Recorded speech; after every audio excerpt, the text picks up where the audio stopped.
अपने बीच भारतीय जनता पार्टी के आदरणीय मुख्यमंत्री जी को तो पता ही नहीं होगा कि उस घोषणा पत्र में क्या है।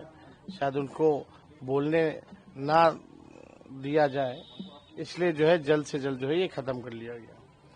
लेकिन हम तो कहना चाहते, जो हमने घोषणा पत्र देखा, एनडीए के लोगों को सॉरी पत्र लाना चाहिए और बिहार के 14 करोड़ जनता से सॉरी बोलना चाहिए था कि 20 साल से भी राज करने के बाद भी सबसे गरीब राज्य बिहार, कोई कारखाने नहीं, कोई निवेश नहीं, हर सेक्टर में जो है ये सरकार फेल रही, इसलिए इनको सॉरी पत्र लाना चाहिए था।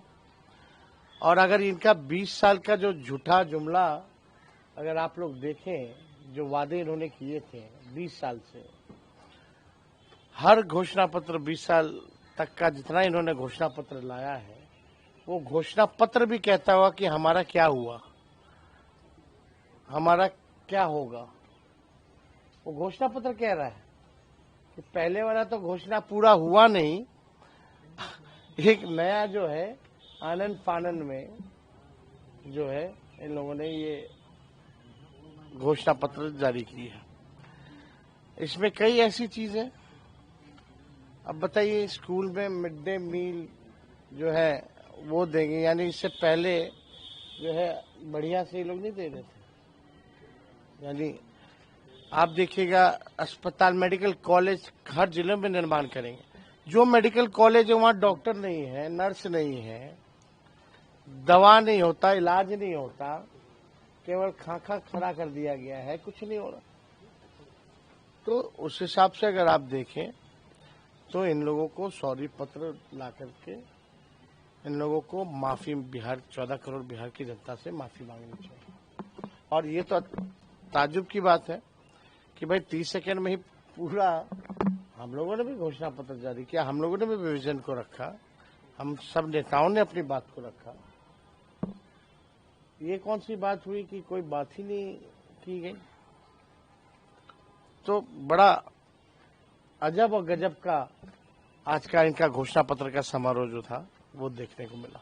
केजी से पीजी तक पढ़ाई और रोजगार की बात, महिलाओं को लेकर लगभग, तो ये मतलब आप देखिएगा, जो भी बातें हैं, हर जिले में फैक्ट्री, भाई 20 साल से क्यों नहीं लगा रहे थे फैक्ट्री।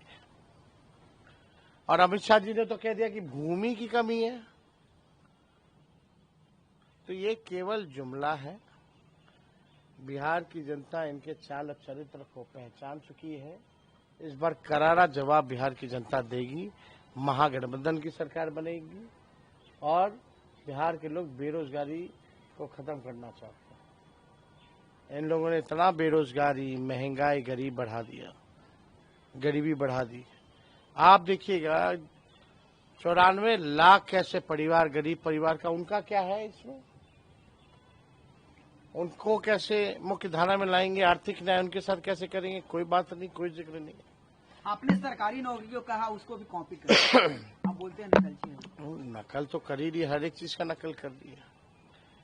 1 करोड़ नौकरियां रोजगार देंगे, हमसे पूछते हैं कि कहाँ से देंगे, ये कहाँ से देंगे, तो ये तो बताएं। आचार संहिता लागू है और गोलीबारी की घटना हुई है मोकामा में, जिस तरीके से गोली चली, एक व्यक्ति की मौत भी हो गई है। देखिए, लोकतंत्र में हिंसा की कोई जगह नहीं होनी चाहिए।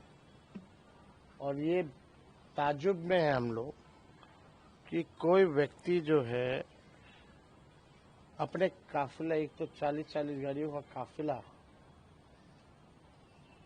और तो और हथियारों के साथ लैस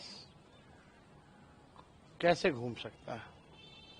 इलेक्शन कमीशन क्या कर रही है, प्रशासन क्या कर रहा है, अब तक क्या कार्रवाई की गई है। हत्या हुआ है, कई गवाह हैं, एफआईआर हुआ है, चश्मदीदों ने घटना जो है वो बताई है कि किसने किया, कौन कराया, किसने गोली मारी, किसने गाड़ी से रौंदा। लेकिन प्रशासन के लोग चुप है, कोई कार्रवाई नहीं की गई।